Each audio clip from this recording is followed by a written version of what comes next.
Greetings, everyone. This is Brandon with Fanboys Forever, and I've got a quick review for you today. As promised in a previous video, I'm going to be taking a closer look at the G.I. Joe Nanofigs set from Jada Toys. G.I. Joe, of course, is experiencing a big resurgence currently.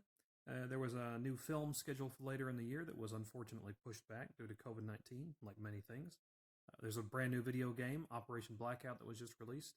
And, of course, new toys. You can't bring back a famous toy line without new toys, and Hasbro's pushing it pretty hard. They've got the classified 6-inch series and the retro line, which is available at Walmart currently. And I'm not really happy with either of those. I don't like the design work on the classified series, and I don't really care for the retro stuff either. I think that they're all superfluous. Jared's been a big fan of the classified stuff, so I support him with that, and I've enjoyed his reviews of those products, but they're just not really for me. So I've been looking really forward to these miniatures from Jada. I like this scale and this style of toy in general, and I think that it suits G.I. Joe really well. And so this is something that I've been looking forward to, and I hope it leads to bigger and better things. So let's go ahead and take a look at these 6 figurines that you get. First of all, there's Destro, classic villain. It's a great little miniature, good reflection of the vintage figure.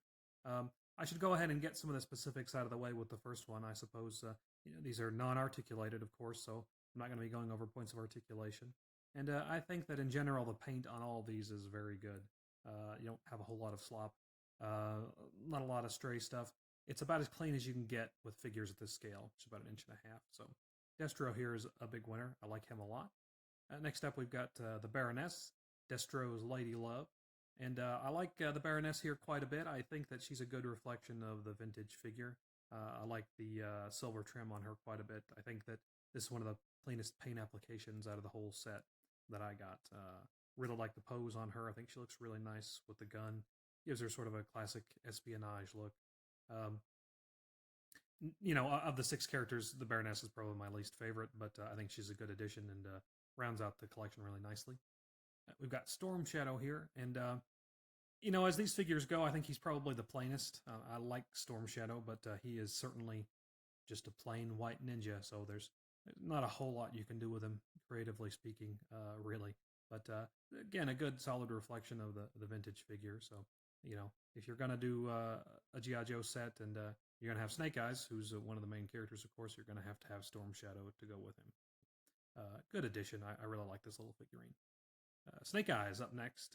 Snake Eyes here is, of course, the version 2 figure, the more ninja-esque Snake Eyes from the second release in the vintage line after he had gone through his general commando phase, and he was ninja'd up thanks to the comic books. And it's a really good, clean little figurine. Of course, with Snake Eyes, you just mostly have to deal with plain black, and then you add the detailing to him. So it comes off really well. Good pose with Snake Eyes here.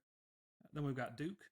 Really good traditional pose, good reflection of the vintage toy, and especially of the Sunbow animation. I think it's a really good sort of retro cartoon Duke, and I just really like his good solid pose. He's got sort of your classic green army man written all over him. So interesting in this set that you just get 2 G.I. Joe characters and 4 Cobra characters. So hopefully they rectify that in the future. I'd like to see a lot of other G.I. Joe characters added, as things go on, and I think it'll keep going.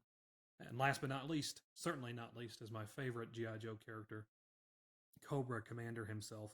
And this is a beautiful little miniature. My favorite look for Cobra Commander is the hood. It always has been, always will be. And I think that the guys at Jada Toys seem to understand exactly what I want to see out of a Cobra Commander figure. I love the hood, and I love the cape with it. I think something that's been missing with Cobra Commander in a lot of recent media is that he's sort of has to be a big pompous, full of himself, larger than life dictator. And I think that sort of the regal look of the hood and the cape go along really well with that. So this is my preferred look for Cobra Commander, and I think it's a great little miniature figurine. So my favorite out of the bunch by far. And I really like this set, and like I said, I like the scale, I like the style for G.I. Joe. It gives you a lot of opportunities. As you can see here, you have some nice little G.I. Joes that are scaled up pretty well with some of your Transformers, and I just think that they're going to be useful for a lot of things. I love doing little miniature dioramas and little miniature battle scene setups, and space is an ever important thing for me. So I like the idea of having these little miniature versions of characters that I love to do all sorts of cool things with. I think another great opportunity with this toy line is going to be miniature gaming. If you like tabletop gaming, D&D style stuff, you want to do a pencil and paper GI Joe game, these would be great miniatures to go with that. So, in general, I really love this set. I think it's a good solid deal. About $10, you get 6 die-cast miniatures, and I highly recommend it. So, until next time, folks, this has been Brandon. Take care.